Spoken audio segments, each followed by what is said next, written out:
મિત્રો અંગ્રેજી ભાષામાં પ્રશ્ન પૂછતા આવડવું એ ખૂબ જ મહત્વનું છે. જેમ કે શબ્દ આપેલો છે હાઉ મેની.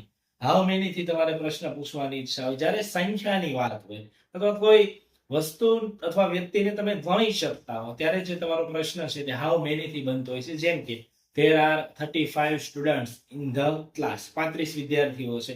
તેનો પ્રશ્ન આપણે બનાવવો હોય તો how many students are there in the class. ધારો કે આવું આપેલું હોય I eat 3 apples. 3 સફરજન આપણે ગણી શકીએ. તેનો પ્રશ્ન આપણે બનાવવો છે તો how many apples do you eat. ત્યારબાદ એવું આપેલું હોય કે I bought 3 bananas. આવું આપેલું હોય 3 કેળાની ખરીદી અમે કરી હતી. તો તેનો પ્રશ્ન બનતો હોય how many banana did you buy. આ રીતે નીચે આપેલા પ્રશ્નોના જવાબ જરૂરથી આપજો.